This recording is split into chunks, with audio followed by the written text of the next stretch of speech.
மற்றும் ஒரு அண்மை செய்தி. சென்னை எண்ணூரில் அமோனியா வாயு கசிவு ஏற்பட்ட இடத்தில் தற்போது நிபுணர்கள் ஆய்வு மேற்கொண்டு வருகின்றனர். இது தொடர்பான விவரங்களை தருவதற்காக நமது செய்தியாளர் ராஜேஷ் இணைகிறார். வணக்கம் ராஜேஷ், விவரம்.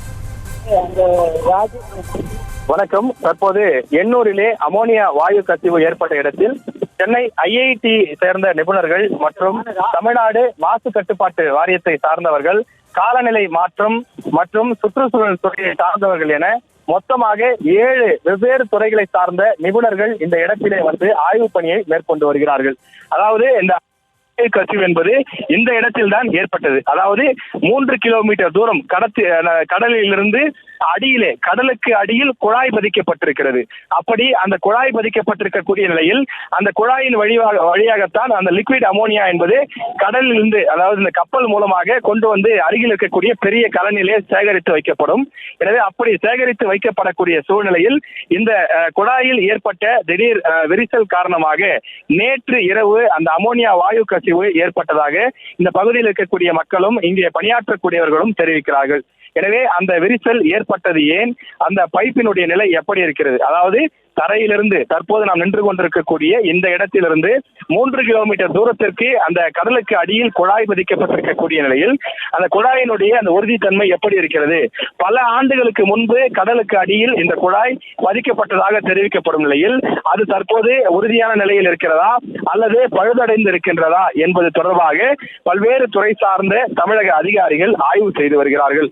இந்த குழாய் வெடிப்பு ஏற்பட்ட இடத்தில் தற்போது ரப்பர் டயர் கொண்டும் டியூபுகளை கொண்டும் சுற்றப்பட்டிருக்கின்றது. எனவே அந்த ரப்பர் டியூபுகள் சுற்றப்பட்டிருக்கக்கூடிய இடத்தில் தான் நேற்றைய தினம் அமோனியா வாயு கசிவு ஏற்பட்டிருக்கிறது. அதன் காரணமாக கடல் அலை, அந்த கடல் தண்ணீர் என்பது நிறம் மாறி இருக்கக்கூடிய அந்த காட்சியை பார்க்க முடிகின்றது. தற்போது நாம் இருக்கக்கூடிய இடத்தில் கடலின் நீரினுடைய அந்த நிறமே மாறி இருக்கிறது. ஆனால் இங்கிருந்து சில மீட்டர் தூரங்கள், அதாவது 1/2 கிலோமீட்டர் தூரத்திற்கு பிறகு சென்றால் கடல் நீரானது அதனுடைய இயல்பு கலரிலே, நிறத்திலே இருக்கின்றது. தற்போது அந்த ஏற்பட்டிருக்கக்கூடிய பாதிப்புகள், அதாவது அமோனியா கசிவினால் இந்த சுற்று வட்டாரத்தில் கடல் பரப்பில் ஏற்பட்டிருக்கக்கூடிய பாதிப்புகள், உயிரினங்களுக்கு ஏற்பட்டிருக்கக்கூடிய பாதிப்புகள் போன்றவற்றை எல்லாம் தமிழக அரசு அதிகாரிகள் ஆய்வு செய்து வருகிறார்கள். முன்னதாக அந்த அமோனியா உற்பத்தி செய்யக்கூடிய அந்த நிறுவனத்திற்கு சென்று அங்க இருக்கக்கூடிய உயர் அதிகாரிகளிடம் ஆலோசனை நடத்தினார்கள். எத்தனை ஆண்டுகளாக இந்த கம்பெனி நடத்தி வருகிறீர்கள், இங்க என்னென்ன மாதிரியான பொருட்கள், அதாவது உரம் தயாரிக்கப்படுகிறது, ஆசிட் தயாரிக்கப்படுகிறது, வேறு என்னென்ன தயாரிக்கப்படுகிறது என்பது குறித்தெல்லாம் அதிகாரிகள் ஆய்வு செய்தார்கள்.